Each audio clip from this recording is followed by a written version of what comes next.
phone already. And the crazy thing is we're almost at 400 registrants. I know not everybody posts, but we're up to almost 400 registrants for this particular webinar, and we just really appreciate having folks on board with us today. Happy New Year to everyone. I know it seems, for me, it already seems like that was a decade ago, but because getting back in the work grind. But Happy New Year. Hope everybody had a really fine Christmas holiday, Hanukkah if that's your thing, and or any other thing, that you had a great holiday. So welcome here. Just a couple of practical things in housekeeping. We have, you can chat questions, but make sure your audio pin is entered so we can unmute you. If you look on the right-hand side in that control panel for this webinar, you'll see where it says audio pin under audio. Pop open that audio piece and type in your audio pin, and then don't use 36, that's mine, or was an old one of mine, but use yours as you open that panel, and then we'll be able to hear you. Feel free to raise your hands and let me know if you have any questions along the way. We could certainly do that. Just a little bit of things about us here with ISI Federal. We're located near Baltimore Washington International Airport here in Maryland, not too far from the Capitol, on purpose. Some of our clients, you may recognize Northrop, some of the larger clients like Coastal Sunbelt. We also have a myriad of other smaller clients, but I just wanted to give you an idea. It's all across the board. We have clients, some of them in the IT services, some of them in other engineering services, as well as unique niche-oriented things like Nautic Air that has an air purification system. So just give you an idea of the types of companies we represent. We serve three primary clients' needs. We help them understand the market, plan, strategize, and prepare, and pursue the federal work. Now, that can be, when we're pursuing that, we can research and direct, we can assist and manage, or we can supply, feet on the street, knocking down doors, digging up under the floors and through the roofs and things like that to get in on these accounts that are necessary in order to be able to grow your federal work. About this particular series, every second Tuesday of the month at 11 a.m. we do this. We try to work through some of the basic elements, but we wind up diving down to some more intense things, and we try to connect you with specialists and experts. And today we have Jamie Zell and Pat Suarez from GSAproposal.com. Great folks. They do a lot of work for us in developing GSA schedules. That's not my thing. My thing is to make sure that once you have a schedule, we go out and pursue the work. These folks have a 100% track record in gaining GSA schedules, and if you're doing one now, you probably know, if you've been doing it for a while, that that's not altogether that easy. So if there's anything that you would like to know about GSA schedules, we recommend that you go to GSAproposal.com and talk to Jamie and Pat about that. Now, Mark Lano, who's another expert who happened to win a little award, the Ernst & Young Entrepreneur of the Year Award, is also with us with Source One Distributors, and feel free to ask questions all the way around with those folks. Source One is an 8A firm down outside the Miami area in southern Florida, and they certainly know what the heck they're doing, no doubt about it. So we also want to provide a forum for business leaders so that we can communicate some of the things that are happening out there in the marketplace, and kind of use this as a kickoff place for conversation. The real thing is how to get to the federal money, and that's what we concentrate on here. I think that's why we're all here, is to do those things. We will be having a new webinar series coming in 2012. I was hoping to be able to have the actual announcement for this, but connecting you with compliance specialists and experts. The other component in dealing with the federal government is you have to be compliant with the regulations. So we want to be able to connect you with those kinds of people. There's several folks here in the Maryland, D.C. area that are very, very adept at this marketplace and the issues that federal contractors face. It'll be on the legal and accounting side. Again, not my world by any stretch. But also access to funding. We're also working with Vistage International to establish a federal contractors group and folks that specialize in dealing with federal contractors. So watch for announcements in your upcoming Friends of the Firm update. What you should expect from this: we're going to fire hose you today on multiple levels, and we don't follow the pack. you can expect that we're not going to follow the path that everybody has. Straight talk, help where you need it, and I will preface that to be not necessarily where you think you need it. And we will we'll dive into a few pieces there. And because this is a free webinar, you can expect shameless plugs about ISI Federal, GSA Proposal. Anybody that's one of my partners gets shameless plugs around here. So as far as the agenda today, we're going to do a high-level federal market overview, but then we're going to dive into Who Moved My Cheese. If you haven't read this book, I love this book. Spencer Johnson wrote it. It has to be 20 years old. It doesn't really matter. I've given away so many of these things. I'm going to give away a couple today as well. But as far as this goes, I was talking to a colleague, actually a competitor source of ours, who does a lot of work in the DOD, and we play friendly with a whole bunch of people. But I was talking with him, and he said, you know, the budgets are being cut in the Department of Defense, and you know, I don't know what I really don't know what's going on. How do we go about getting other work outside of the DOD? And I said, well, it's interesting you should ask, because we have a federal marketing strategy that revolves around following the money as opposed to following the agency. It's kind of unique, but we wound up talking about it a little bit, and we all know that there are budget cuts coming down, and Department of Defense is one place where it seems like some of those cuts are going to be rather extreme. And so it was like, it sounds like somebody moved your cheese.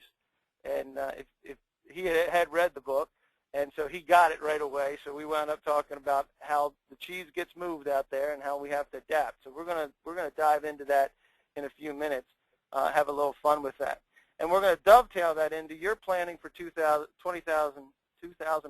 Jeepers creepers, I'm already decades ahead, millennium ahead, and how to market your company, and specifically dealing with decision makers and what they look like in the federal space, and working with what we call influence clusters, because there's a group of people that are very important to you. If you're not in the federal work yet, you'll get an idea of how this works, and if you are, you know exactly what we're talking about, and how to move away from the pack and get yourself separated from the competitors. There are folks that are doing this every day. I know Mark's doing it. I know that Jamie and Pat know a bunch of people that are doing it, and we work to help people move away from the pack and having to deal with the rest of everybody else out there, and how you can jumpstart your 2012 federal program. So we're going to jump into it right now and talk about the federal market. It is huge, $425 billion. Even if you wind up cutting that by a degree or two, still a boatload of money out there. 2.5 million contracts were executed in 2011. The 23% of those are supposed to be set aside for small businesses, and sometimes they're meeting their goals and sometimes they're not. But the Fed buys everything. I'm talking about pencils and pens and phones and computers and planes and military equipment and other supplies. Anything that you can imagine, the federal government buys. And they do it on a local, regional, national, and international basis. And you can get yourself set up, if you're not now, you can get yourself set up to be able to participate in every one of those areas if you would like to. There's 85,000 buyers out there, and they have the ability to execute on contracts, and they are the #1 customer in the world, and that's why we're all here, is to figure out how to crack that #1 customer. So with all that money out there, how is it that most fail? I was with a good friend of mine who used to run GSA, and we were talking about that 79% of GSA holders, schedule holders, lose their schedule. 48% don't get $1, and 31% don't reach their $25,000 minimum. I know a bunch of folks that have come to me in the past few months that are exactly in this position where they've had their schedule for a few years and they don't have money on it, and their GSA is threatening to remove that from them. And this also includes 8As and service-disabled veteran-owned businesses, woman-owned businesses, veteran-owned, whatever it happens to be. It doesn't matter if you have an 8A status, does it, Mark? It does not Still matter. There? It doesn't matter. What happens there, Mark? I'm going to let you run the next one. 5,000 and the next of 9,000 8As, what happens? So they don't get no contracts. They don't get anything. $0. And most 8As graduate and then disappear, don't they? Absolutely. And now some people, that's okay because they've made money and they're sitting on a beach and drinking Mai Tais. But for most people, they desire to continue on, and this costs an inordinate amount of money to fail at. We've seen costs from $20,000 on the low end to $175,000 to fail.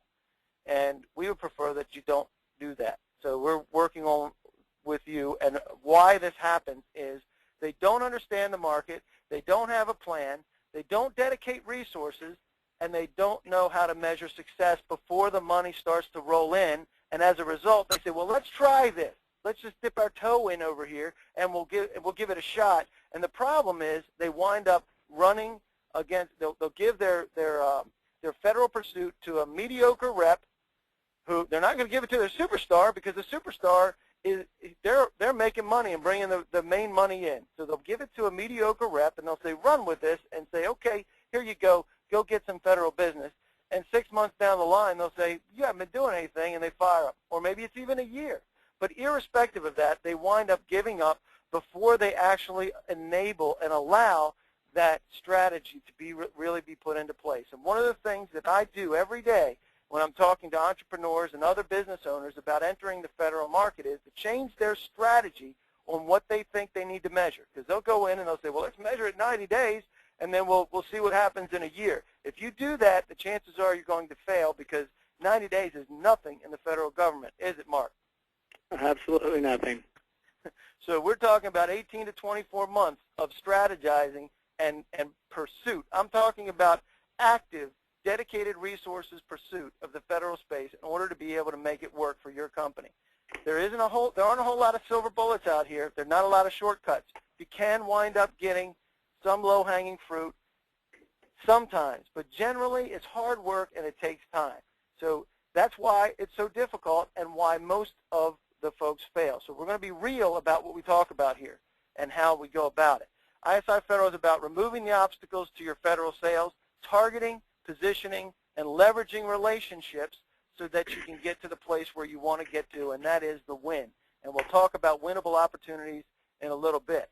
So real quick, one more time so everybody knows, make sure that if you have any questions, and I'm going to pop over here just for real quick to see if anybody has any questions so far or chats. You can ask your questions. You can raise your hand as far as here's Steve. What's Steve? Hang on one second, Steve. Are you there, Steve? Steve Lucier? I don't know. He's not picking up. He had his hand raised to ask a question, and he was the only one. I'll come back to you, Steve, in a few minutes. But feel free to chat questions, and I will do my best to answer your questions as we go along. And if you need to try, you can raise your hand. And Steve, if you get back on there, type me a little message there, and we'll work on being able to pull you up to see what you have. All right. So today, Who Moved My Cheese? If you haven't read this book, by the way, Mark, have you read this book? No, I have not read that one. It's money, man. You're going to like it. Anyway, I highly recommend it.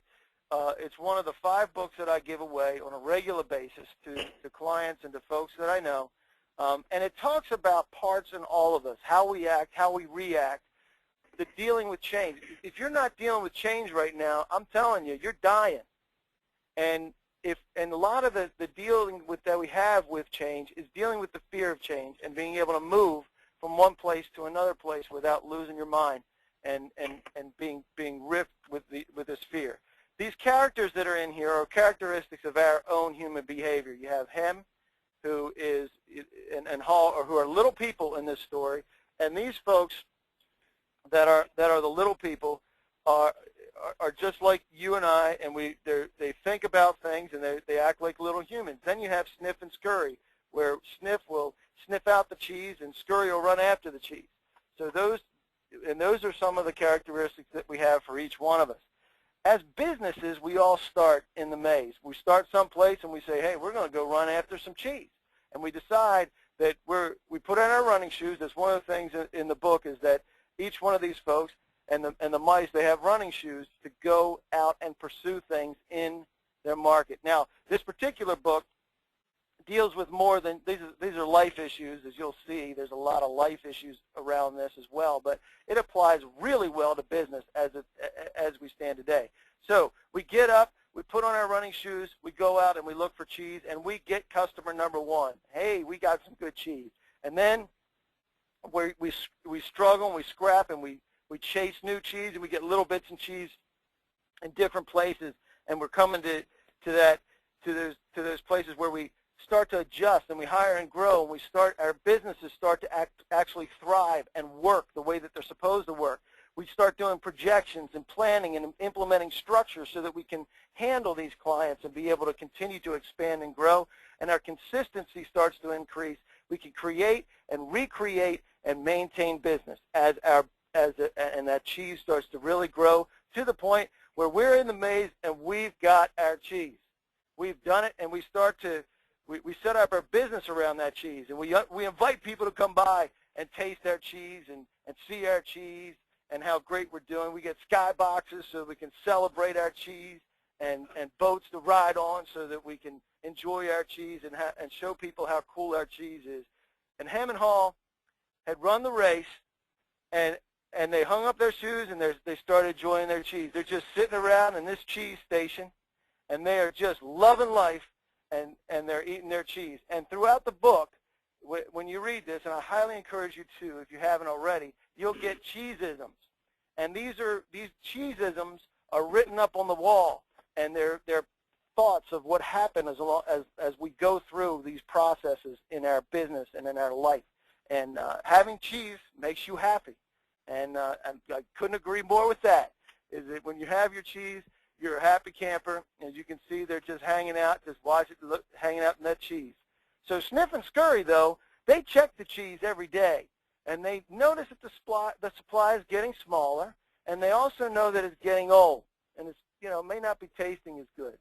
So Hammond Hall, they're still hanging out. They're saying, hey, this is all good, and as time went by, this was what happens with most business folks, and we try not to let it happen, but oftentimes, if we don't take the time to step back and see what's happening in our environment, this is exactly what happened, where our success turns to confidence, and confidence turns to complacence.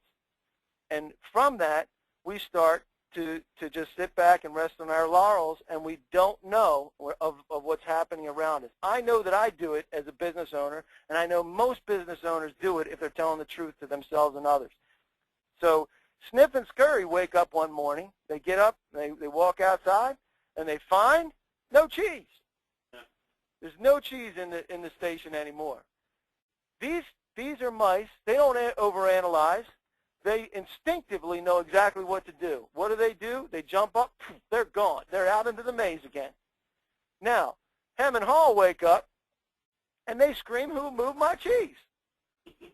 This is not right. We deserve this cheese. We had to work hard for this cheese. Hey, it's not fair. Somebody took our cheese. Now, cheese is an important thing. In business, it's the lifeblood of our business. They start to think about what to do, just like most people do, and they start saying to themselves, what are we going to do about this? And the more important your cheese is, the more you want to hold on to it. This is a cheesism, in case you didn't notice. Anything that's in the cheese block is a cheesism. So Hall says, hey, let's go. Let's find some cheese. And Hem says, I'm comfortable here. I really don't want to move. I'm too old to go out. I've done this for too many. It's too dangerous out there. There's too many things that can happen to me that's out there that I really, really don't want to deal with. I'd rather stay here where I'm comfortable. And Hall looks out into the maze. Hall looks out in the maze and says, I really don't know. It could be that this isn't such a good idea. Maybe the cheese is nearby. Maybe if we just poke a hole in this wall, we'll find our cheese. Maybe they hid the cheese behind the wall. So they go about drilling a hole in the wall, and they say, well, the hole's not big enough. I can't really see all that well. So they work harder, and they work longer. And they say, well, the cheese doesn't seem to be there, so maybe we'll just wait a little longer and see if somebody brings back our cheese, because obviously somebody took our cheese, and they just need to bring it back. But Hall gets to a place where he says, look, we keep doing the same thing over and over, and we're expecting different results. Has anybody heard about that, about insanity? There you go.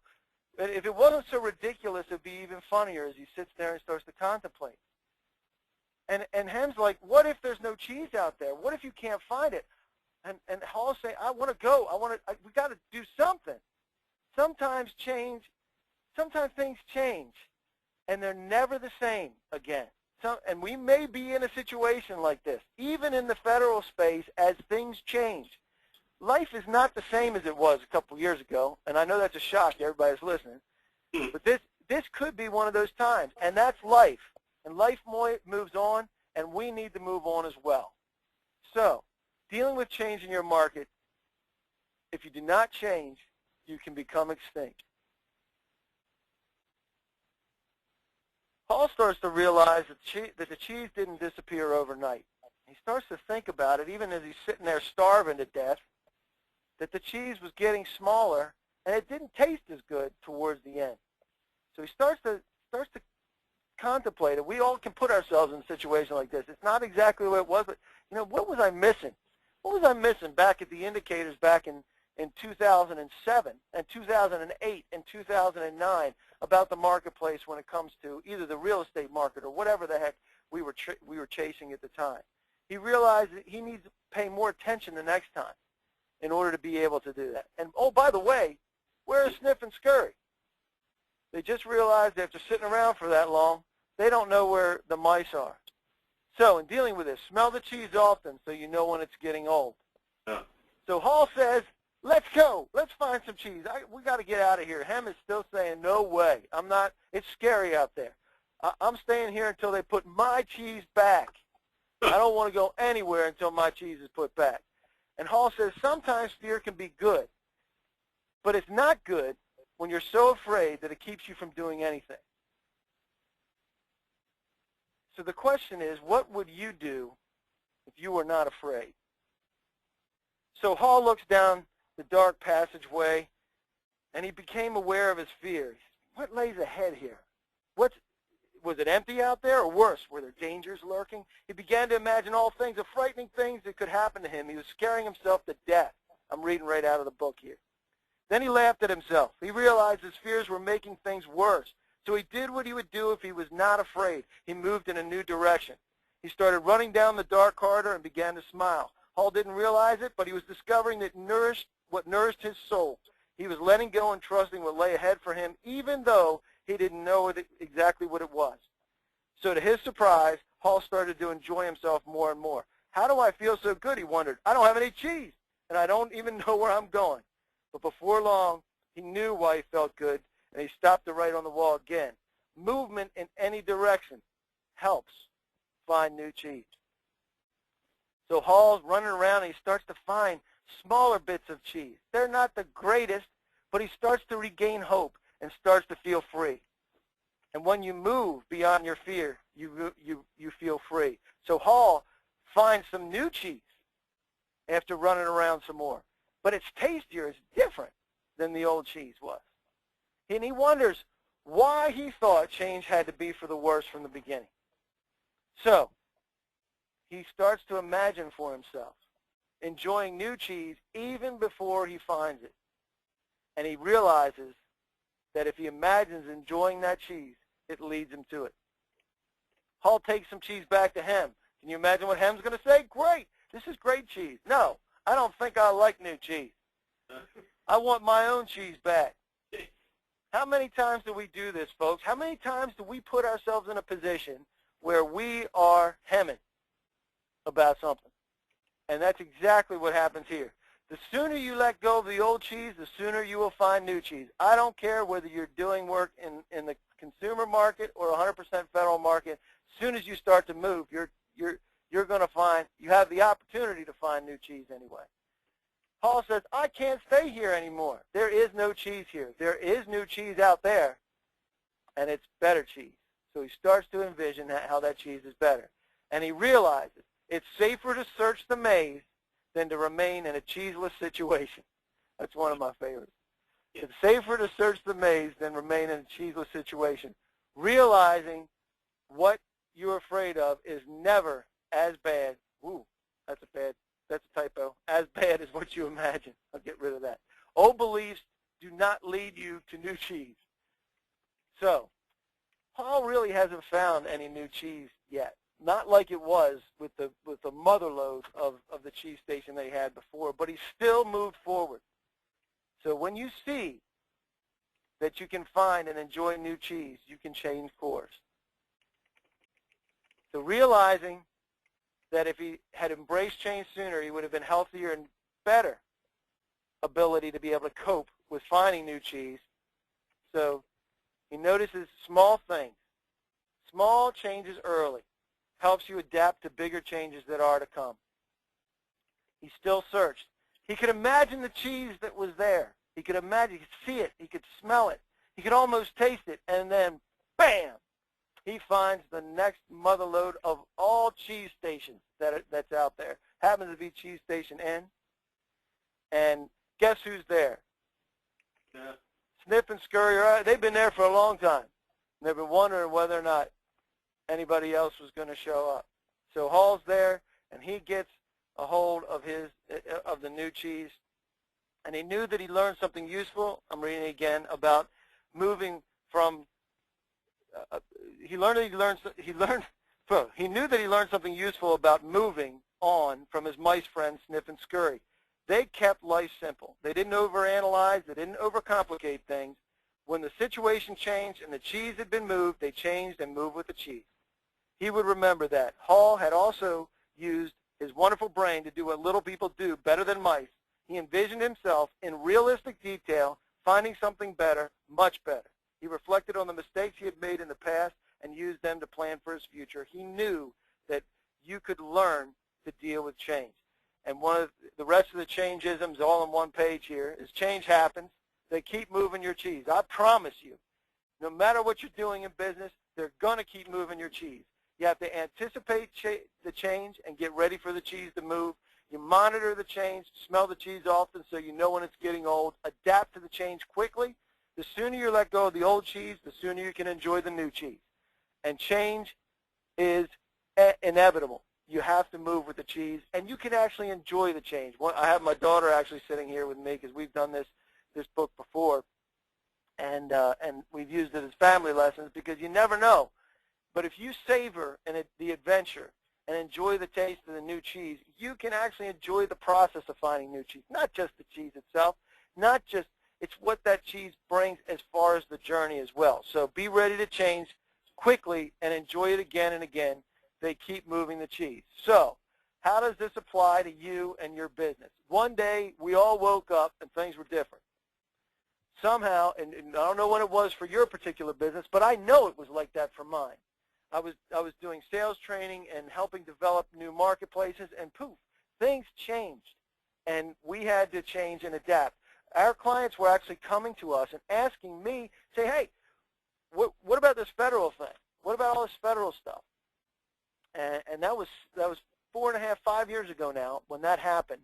And sure enough, it launched a whole new business for me with ISI Federal. And it's the same thing that can happen with you. If you're 100% commercial and you want to get into the federal space, or if you're 100% federal and you're diving into specific agencies where you're seeing the cheese shrink, you can expand outside of that marketplace. You have the ability to be able to do that. If you don't have past performance in the federal space, you can utilize relationships to help develop past performance there. You can also utilize, if you're already in the federal space, the past performance where you are and have that cross-pollinate into different areas and different agencies and sub-agencies within the federal government. It can be done, and it is done every day. So part of your 2012 strategy, understand your market, develop your plan. If you don't have a GSA, get together with Jamie and Pat and say, hey, is that going to be helpful for us? We'll be glad to answer those questions. So should you sub to a prime? Should you be teaming, joint venturing? Is there an 8A that you should get to know, like Mark, who's very successful? Should you get an 8A? Do you have the ability to get an 8A? Or are you a women-owned small business? What does that do for you? How does that help you in the marketplace? And those are the things that can happen to be able to, we can review for you and help you get to that place where you can do that. I know Mark is a mentor to many other 8A firms now, aren't you, Mark? Yeah, we do a lot of work with other 8A companies, and we've actually, so you know, we have voluntarily early graduated from the program on 1 October. There so you we're go, volunteer. 2 years ahead. years ahead. And the only reason you could do that, Mark, is because you had 100% of all your business going through your 8A, right? We actually, at the time, we had a lot of business going back to 2005. We were doing quite a bit of business, maybe close to 80% was 8A, but today it's more of 3% of our total overall business is 8A. 3%. So the message there is don't put all your eggs in your 8A basket, because that 8A basket will disappear, or all your cheese in the basket, in that one basket. And what Mark was so smart on this, and how he managed his 8A. You already had business before you did the 8A, didn't you? Yeah, we did.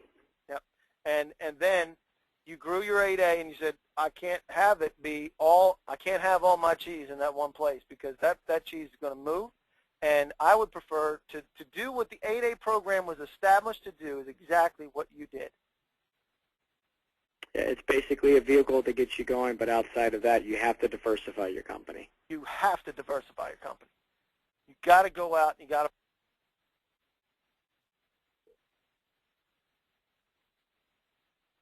to, and we recommend all, because every one of those has strengths.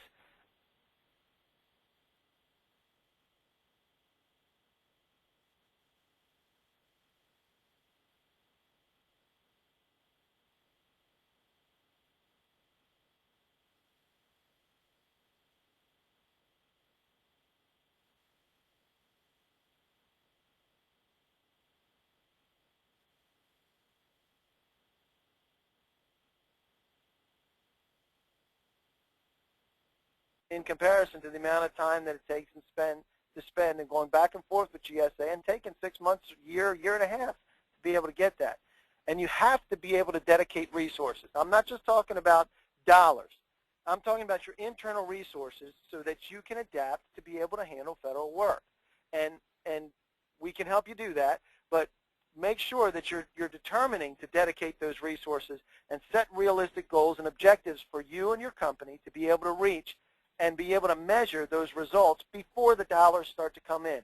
Set up a plan to be able to say, okay, I know what it looks like when we hit the cheese factory, but what does it look like when we're on our way and there isn't any cheese yet? What are we doing to be able to say we're on the right path? How do you know? Because believe me, there are plenty of folks out there that'll come up and say, we can get you into this, or get you into that, or get you into that, and they charge a lot of money, and they don't have the ability to be able to do it. They could be retired from some of the largest companies that you know, or used to work. That's the big one. I used to work for Northrop. I used to work for Lockheed. Well, what did you do there, and how come you're not there?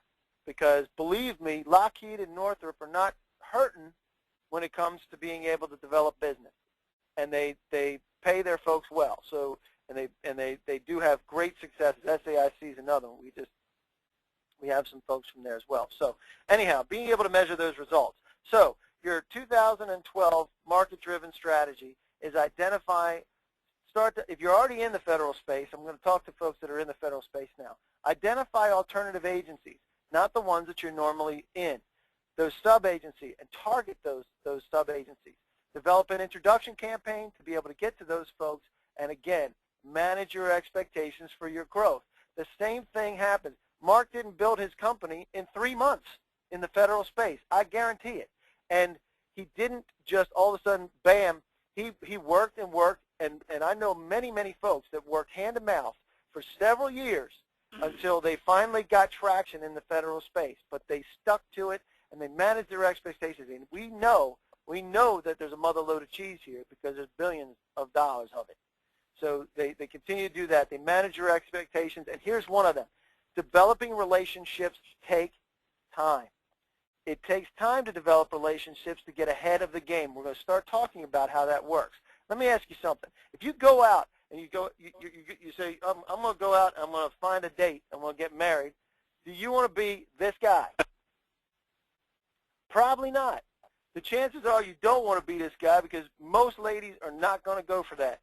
So developing your relationships and doing what you need to be able to do, take the time to develop the relationships. Then you can leverage those relationships. We have a process called Limerick. and we leverage relationships, we influence the scope. That means we get ahead of the curve. How important is it, Mark, to get ahead of the curve and influence the scope in your business? It's absolutely critical. Give me an example of how that works. Well, the first thing is you got to get out in front of the end user, and from the end user to the contracting officer, and you got to find out what these folks are buying, and then try to build that relationship with the contracting officer. You got to start finding out what's the exact need, so you understand what the proposal is going to be like when it does come out. But you got to know who the buyers are. You got to know who the buyers are. So we got to know who the buyers are. And I did. By the way, Mark and I haven't talked for months until like 3 minutes before this. So I didn't prep him. So anything he answers is all you, right, Mark? Yeah, I'm kind of flying off the seat of my cuff here with your folks. But I mean, I'm just giving you the real scenario for us. Is we do a lot of traveling. When I say we, I have some great folks around me. It's not just about Mark and Source One, but it's about getting out on the road. And, good 15 days out of the month, I'm in front of buyers every day. 15 days out of the month, you're in front of buyers every day. All over the U.S. All over the United States. So, and that's the kind of effort that it takes in order to be successful in what Mark does. And what do you do, Mark? Give us the 30,000-foot overview. We provide mission-critical gear to the warfighter. So we provide the tactical gear for the special operations side of the house. So if you see the warfighters out there, from the boots to the body armor to the night vision, we're a one-stop shop for the government when it comes to tactical. And something tells me you're pretty good at it. Well, you know what? I have a great team, and I'm a former Marine, but one of the big things for us is we bird hunted a contract about 3 years ago that we knew was out 4 years prior to that. We weren't prepared to go after this contract, but we geared ourselves up. We took 4 years to prepare ourselves, and 3 years ago we won this $5.7 billion contract, which really put us on the map. $5.7 billion, folks. But I will tell you, though, we also have 3 GSA schedules, and that is absolutely critical to have a GSA schedule. Yeah, I couldn't agree more. And what GSA schedules are vehicles to be able to, for those who don't know, they're vehicles that are pretty easy to get as opposed to the $5.7 billion one. Yeah. So when you talk about a vehicle, the government needs to have some sort of vehicle that says, okay, you're approved as a vendor for me to be able to buy from you, and that's what a GSA schedule is. It doesn't guarantee anything. It's a menu of services that you agree as a company to be able to sell to the government for this particular price. That's all that is. It doesn't make money fall from the sky. Neither does your 8A, for that matter. We already talked about that. But what does make money start to fall from the sky is getting in to build those relationships, just like Mark said. You get in, understand the buyers, understand their needs, before anything even comes close to hitting the street. If it's hit the street, what's the answer to that, Mark? If it already hit the street? Oh, it's done. But, and one of the things, you touch upon that's so critical is that, the GSA schedule, so many people refer to it as a hunting license. I mean, the reality is you have to market. And whether you have an 8A, a woman-owned business, HubZone, those are just great certifications to have. And it allows the folks to come and buy from you. But in the government, they need a vehicle. They need to know how can they get a contract to you. And the GSA is the most easiest way that they can come and buy from you because your pricing's already been negotiated with the government. So the GSA is just one avenue. But if you think about how big GSA is, it's, $16 billion a year. That's $16 billion is bought under $3,000 on micro purchases. It's critical. Yeah, it's absolutely critical. Absolutely critical. September of last year, which is the end of the government, when they spent September 30th, I think we processed over $500,000 in credit cards that were under $3,000 just in the last 2 hours before midnight. In the last 2 hours before midnight, how much? Over $500,000. Over $500,000. $500,000 in 2 hours. So and that was before midnight. That means, wait a second. I thought that government employees are lazy bums and they don't work any past 5 o'clock. How is it that 2 hours before midnight, you're processing orders. You know, and I will tell you, we process orders till 3 a.m. because we stayed open for California, and then we had 2 other folks on staff who process Hawaii. So you've got to look at how the government is doing their time and be available 24/7, especially near the last part of the year. I heard an interesting person the other day I was having dinner with who told me that half of the $425 billion that the government spends per year, half of that money is spent in July, August, and September. That's right. And then, so what you do is you go then to September 1st, introduce yourself, and that's when it happens, right? Well, let me tell you, if you do it September, you're too late. You need to be introducing yourself well before that. Like when? You know, it's not who you know, it's who knows you. I've always said that you better have that Rolodex on their desk, so they better have your business card pretty handy at the end of the year. That's right. And the only way that you can really get there is to do it. You got to get on an airplane. You got to go visit. You can't do it all locally. You got to do it face to face. You got to get in front of the people, and you have to have a plan to be able to do it. And of course, this is leading someplace. And Mark, I love you because just we don't even have to prep, because I know exactly what you're going to say before you say it. And the next thing, I'm going to get through this because we're going to get to a killer clincher here. But we want to influence the scope. We want to monitor for winnable opportunities. The key word there is winnable opportunities. And we want to respond with a quality proposal. Very important to have your proposal to be well written. I'm sure that your $5.7 billion win was not a proposal that was created in about 13 minutes. It probably took you several months to be able to prepare for that. And it wasn't cheap to do it either, was it? It wasn't cheap, and we had a team of people in here, you know, helping out, because some of that stuff was, you know, far beyond me as well. And it's far beyond everybody. And it's funny you use that word because it's about the far, right? So the federal acquisition requirements, for those of you who are not well-versed in that. But so, and then what we do is we want to improve our submissions, and then we get to a place where we capture wins. So this process is really what's necessary. Everybody uses this process that you know, I just happen to coin the phrase limerick in order to be able to explain it better for folks. So people buy from people they like, and this is exactly what Mark was saying. So who are the people that buy, and how can you get them to like you? That's the real question, because if they won't buy from people, if they won't buy from you if they don't like you, they can't like you if they don't know you, they can't know you if you don't reach them, and you can't reach them if you don't know who they are. So when we start to back this puppy up and start to take a look at the federal marketplace, you've got to know who those people are first. And yes, I am heading someplace with this. You need to understand your market. Our process is a market-driven strategy where we follow the money, who's spending, what they're buying, how they're buying, the preferred vehicles, the regularity. Mark mentioned July to September. You're right. So we're going to see a mini spike again, probably in the March-April timeline, kind of like we did last year, because we've got this funky system that we're doing with budgeting. In comparison, that's happened over the past decades has changed.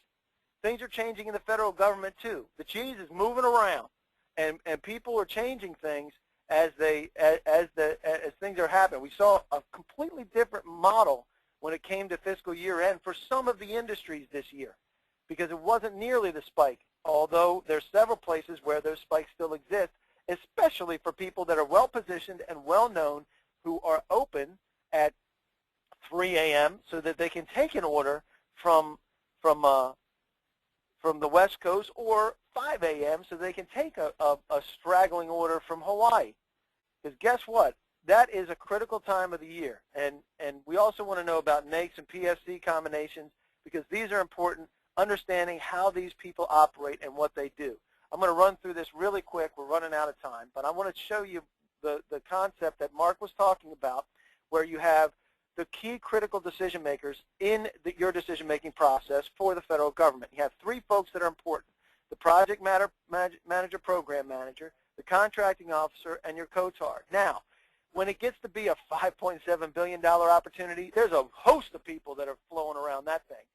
But in most instances, in the size projects that we recommend, at least starting out with, these are the ones that we're going to concentrate on. There's 3 legs of the stool. Sometimes there's only 2 because the project manager or program manager may serve as the technical representative. But most of the time, this is the way that it maps out.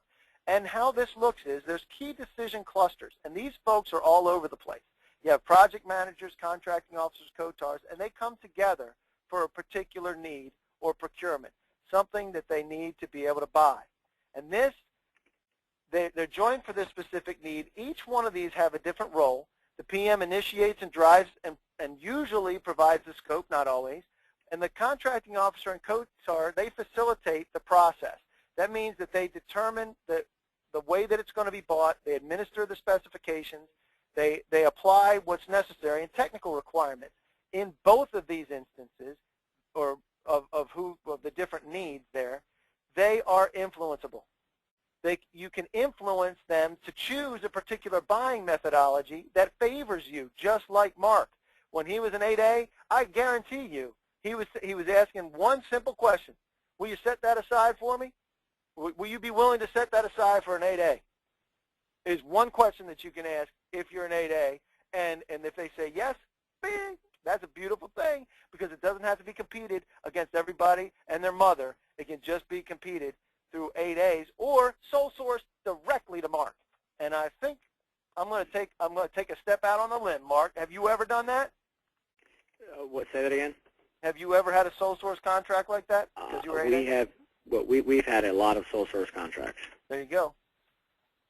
So these decision clusters get together all over the world, in fact. So as these decision clusters get together, they're constantly moving because the project manager isn't tied to a contracting officer, nor is the COTAR. The COTAR is usually in the project manager's chain.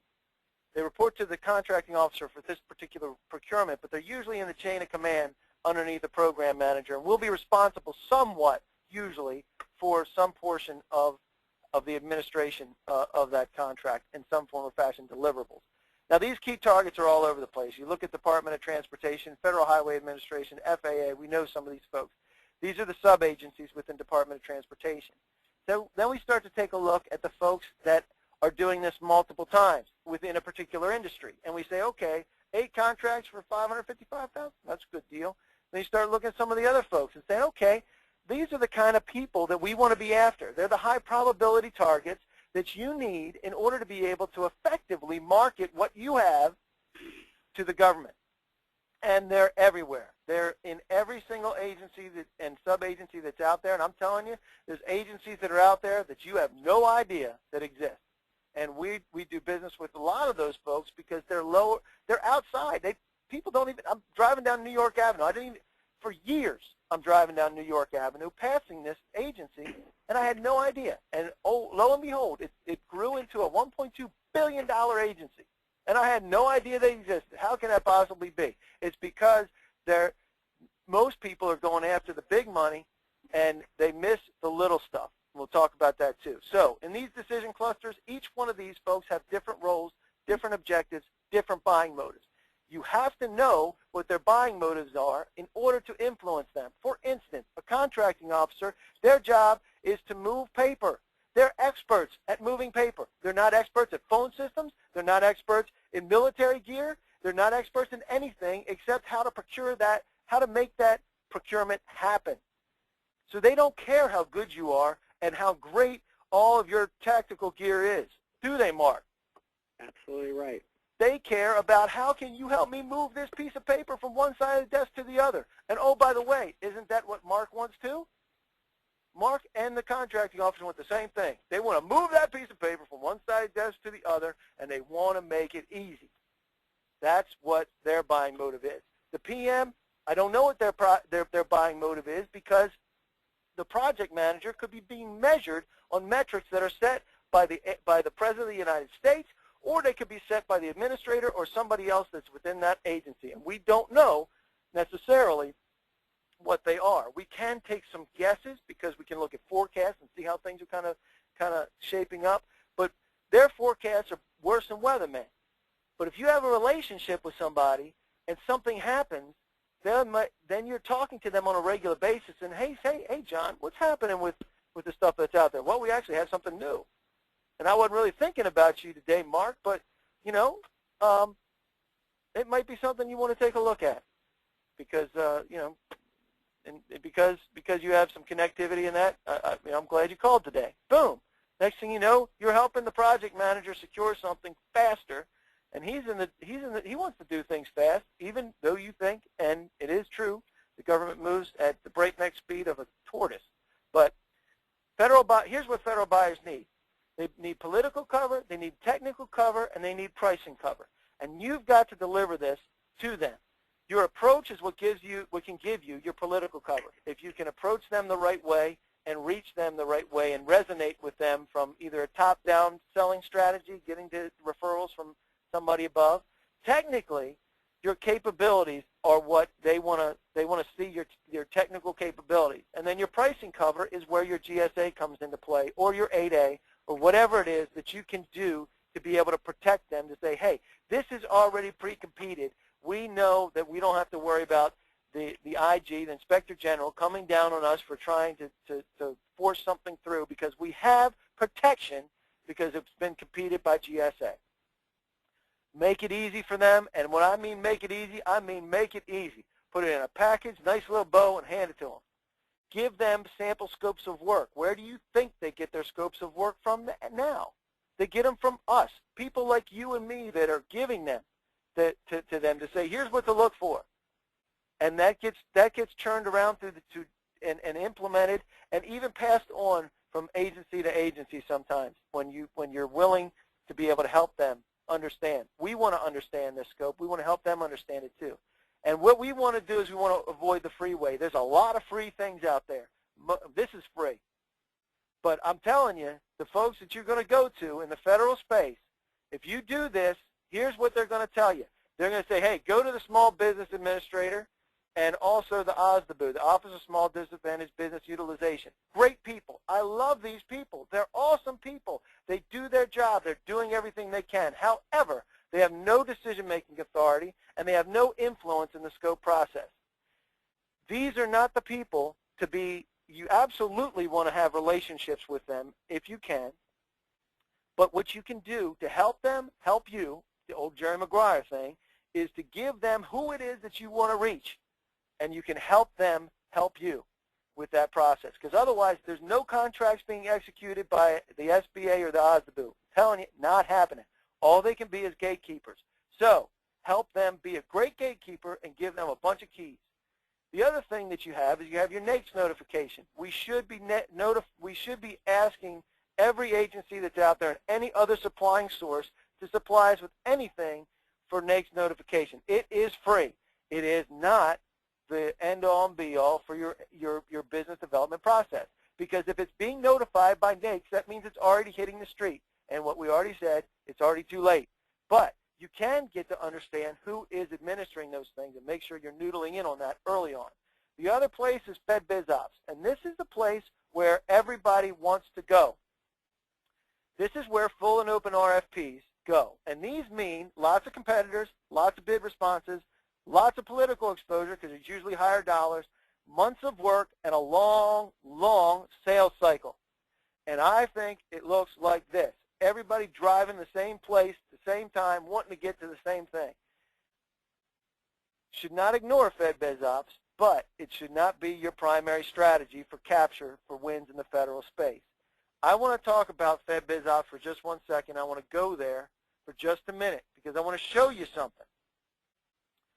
I want to show you that if we take a look here, I just did a search for the last 365 days of opportunities on FedBizOps. This is, and this is all of them, 40,055 opportunities in the past 365 days. Important. Remember that number because I want to go back to what we did before. Is this easy for them? Is it easy for them to take all these people and put them together? No. Is this easy and profitable for you, for everybody to be going the same direction? No. So everybody's going to FedBizOps. There's 40,000 opportunities there. Lots of opportunities over the course of the year, right? Well, let me ask you something. We looked at it earlier. There's 2.5 million contracts executed in the United States with the federal government last year. Where's the other 2.45 million contracts?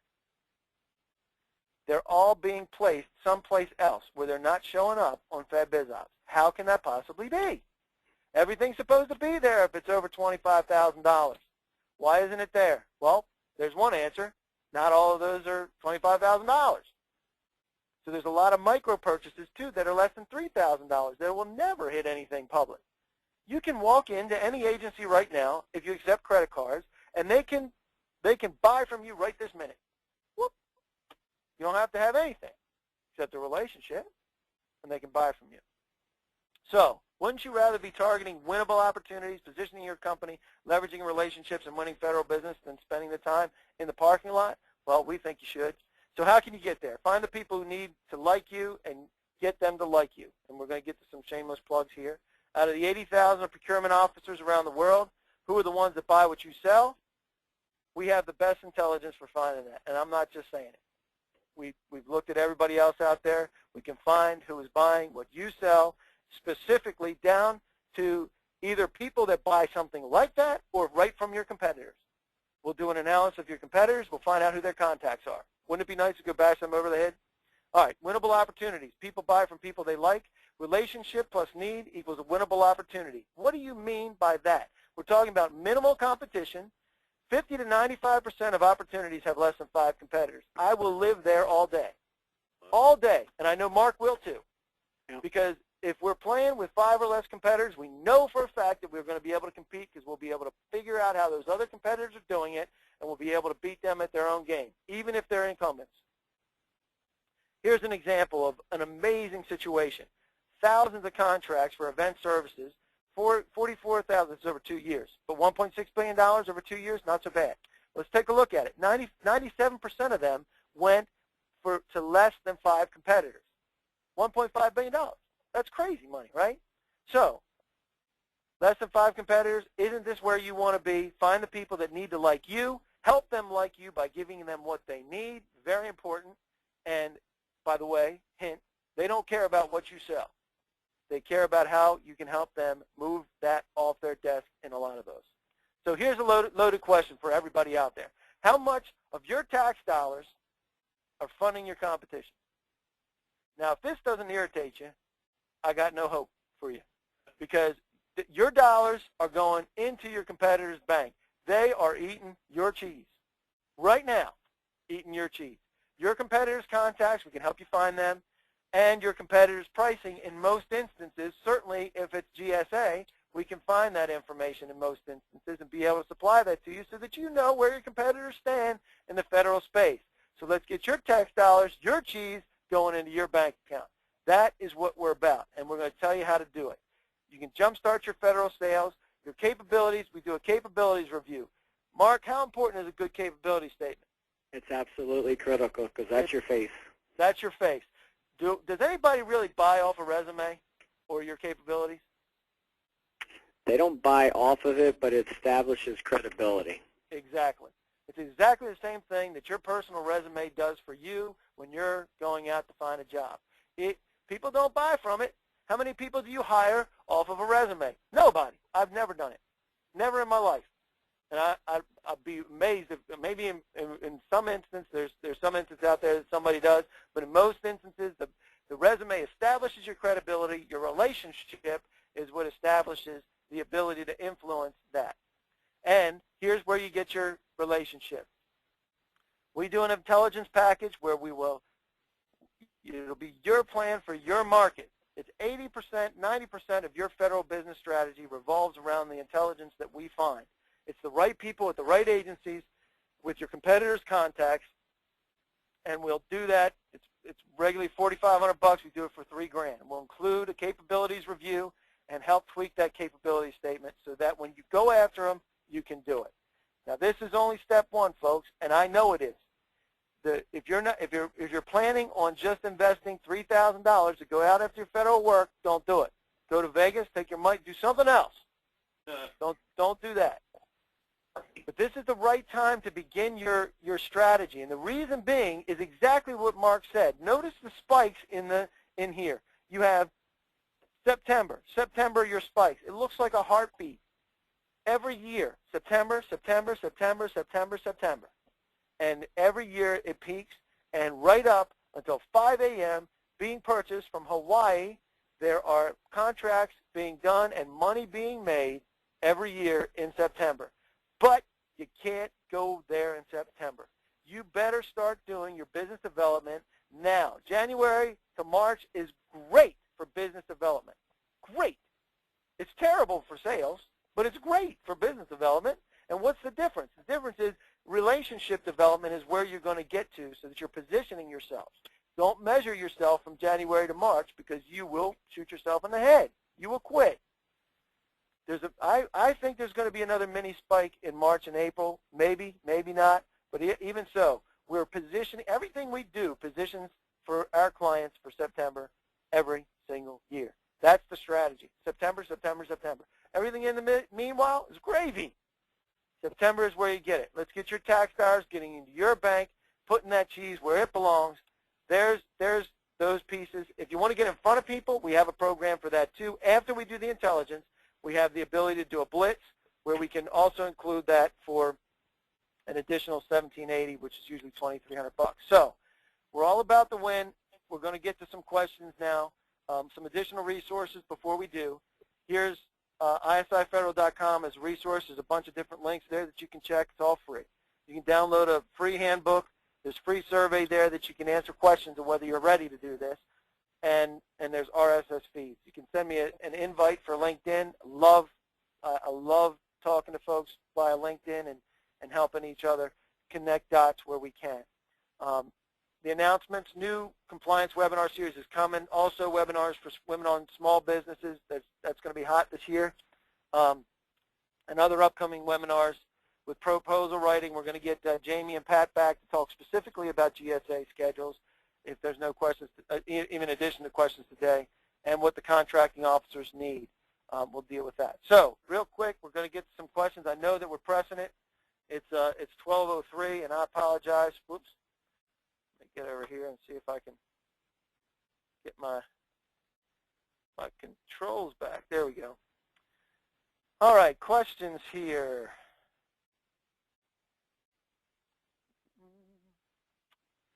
How do you know who buys? Okay, Jim. How do you know who's buying for a particular market? Well, we do searches within the either keyword searches as well as databases of historical contacts. We believe that if they bought contracts, if they spent money in the past, they're going to be the ones that spend the money in the future, because political capital is measured in dollars and budget of what you control in the federal space. So that's why we track those. That's how we track it. We go back, find the people that are responsible for buying similar services that you have. Some of those could be tangential, and for instance, we did one for forklift batteries. Well, forklift batteries, it's not like you have a category for forklift batteries, right? So if you're going down the path of saying, okay, we're going after forklift batteries, you start looking at, okay, who purchased forklifts, right? And then also who purchased pallets. Because if you got pallets, chances are you're going to need forklifts in order to do it. That's kind of tangential, but we like to look at those things that are outside of that to see what's being purchased. So that's how we do it. We also do it by NAICS and PSC, of course, to be able to take a look at what's happening there. Let's see. Any other questions here? Let's see. Sorry, guys. Can't read. Walk and chew gum at the same time.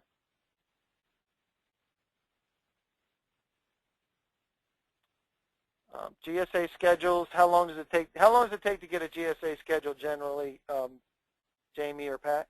It depends on which schedule it is. If it's MOBIS, it's going to take several months. They're trying to get that down. If it's IT, those are going faster. 84 seems to be taking a long time. I'll tell you what, if you want to know where the cheese is, read the newspaper front page, and the schedules follow that. So all kinds of security concerns, all of a sudden 70 is popular because of computer security. 84 is popular because of, the sorts of things that the fellow there sells, drug testing kits, the whole drill.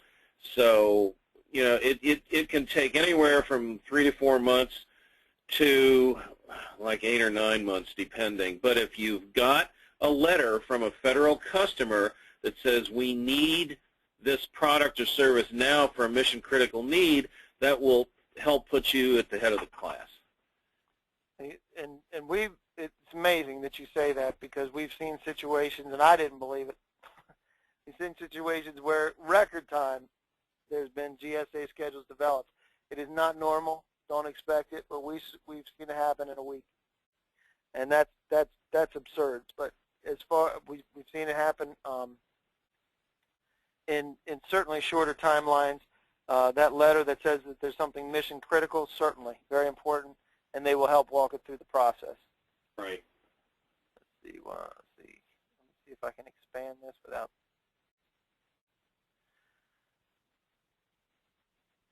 Where can we obtain a list of government facilities to call on, or is there such a thing?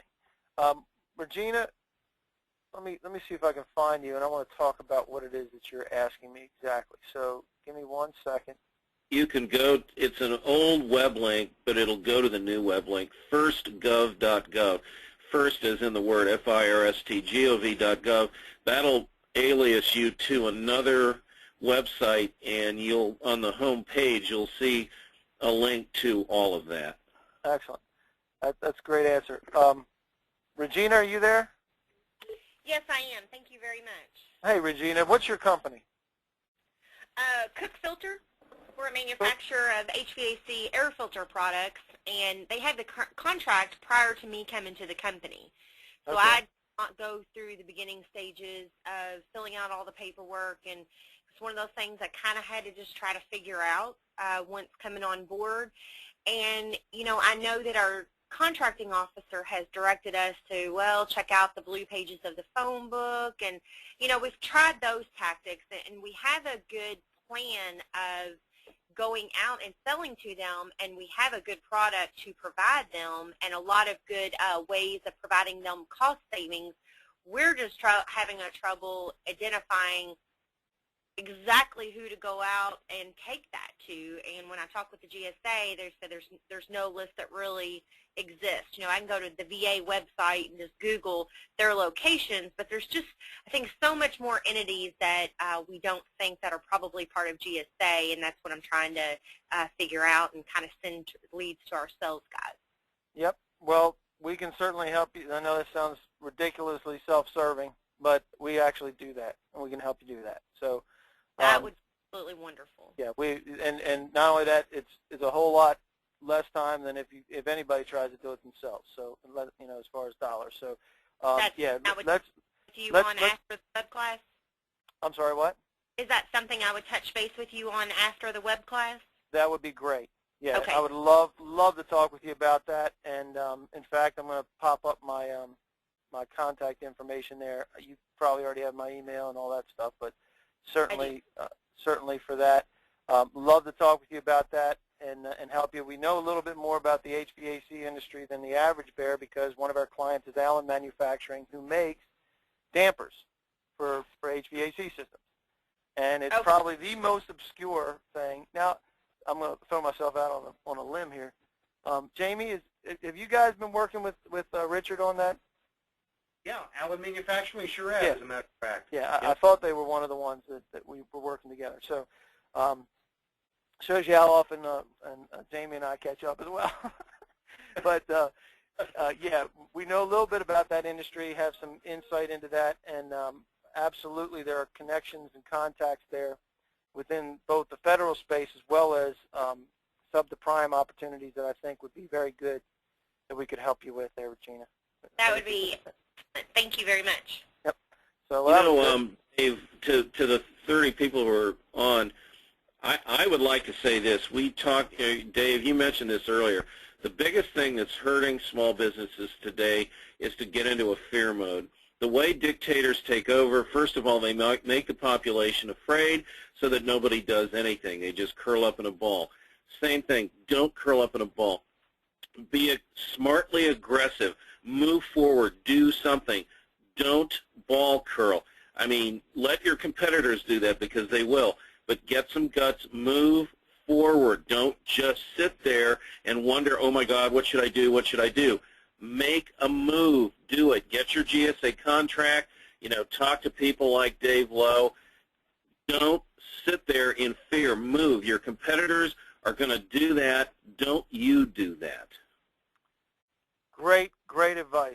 And I'll even throw it out here.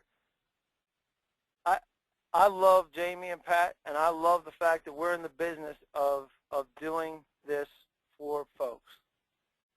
Don't do it alone. If all you do is use this webinar and go to one of our competitors, great. I'm actually happy, because what I don't want anybody to do is just dip their toe in. Decide. Be decisive. Be aggressive. Take the move. And if you're going after it, go after it with gusto. And I'm telling you, it's the same thing that happens in any other environment. You will succeed. You have an incredible ability to be able to succeed when you're moving in the right direction, and you're not afraid to take that path down the maze again. It is by far the craziest time that we've ever experienced, at least in my business career. Oh, yeah. A lot of turbulence, a lot of volatility. But I can tell you something. I chose not to participate in the recession. There you go. I just chose not to participate. I like that line. And I know Mark absolutely chose not to participate because he's blown up during this recession. And it's folks that are willing to take a counter to the market mentality, not get bunched up. It's the ones that are willing to go out and conquer. And I'm a Ravens fan, and I probably lost half my audience now, but so I'm real excited about this coming weekend. But you've got to love. I don't care what you think about Tim Tebow. You got to love the fire in the eyes, don't you? You got to love the fire in the eyes, taking it to him. And it's the kind of thing that we as business owners and folks that are involved in managing and working new business have got to have in order to be able to be successful. And I know I'm not preaching anything out of school, because I know the guys that are on the phone, exactly, we live this stuff. So I just really want to thank Mark for jumping on board. Love to have you on board anytime you can, Mark. It's always great. I'd love to do an 8A special again, and pull in some of those things together, and how your experiences apply, and the things that you did in order to be able to help in that vein alone. But always, it's just a pleasure to have you here, because you are a living example of how you can crush it in the federal space. And well, we appreciate it, and thank you very much. You're doing some great things out there. So well, I certainly appreciate it as well. And Jamie and Pat from GSAproposal.com. By the way, that was Mark Lano from Source One Distributors. Look them up. You'd be amazed at some of the wild, crazy stuff that's out there that they do. It's absolutely out of control. Yeah, and Jamie and Pat, thank you so much again for joining us. It's always a pleasure, and we're going to be doing upcoming probably in February or March. In fact, you got something that you want to talk about. Tell them real quick before the end. Oh yeah, Dave. We were putting in place. It's actually a special workshop. If you go to our website gsaproposal.com, you'll learn about our regular services, and Dave, you know all about it. Where we help people get their GSA schedules, and then from that point they can work with you to move forward and logically go after the market space in the federal government. But we're also doing a series of workshops where clients who may take a month to 2 months to get things pulled together for their GSA schedule can march right through this in an expedient format in 4 days. And that's the real power there, is the fact that we are getting them around, wrapped up that much more quickly, because the faster it's off in the hands of GSA, the quicker the schedule's awarded, and they can start taking advantage of that along with the services that you provide. So this workshop is a concentrated, dig it in and really put your schedule together. The various companies come together. Pat is one of our instructors that does that. He's also the president of our company. And again, you're done in 4 days. It takes a commitment on the customer, because they have to dedicate time to come in and sit through the workshop. But 4 days, they're in and they're out, and they're most of the way done, if not completed. And then from there, our same equation, just as always, we guarantee the award of the schedule, and we've never missed. That's awesome. 100% deliverability. How do you argue with that? And oh, by the way, you better have one hell of a happy hour after those 4 days. That's all I got to say. Hey, believe me, we will. Drinks nerves are on me. Man, I don't even know there's enough booze for me to sit through and fill out that paperwork. That's why I send it all to you guys. All right, gentlemen, thanks for joining me. Thanks to everybody for coming along, and we really, really appreciate it. Blessings to everyone in 2012. I absolutely appreciate you guys so much and appreciate everybody that's on board. So we thank you all, and we're going to sign off, and we shall see you next month. Awesome. Thank you, Dave. Bye-bye. Bye, guys.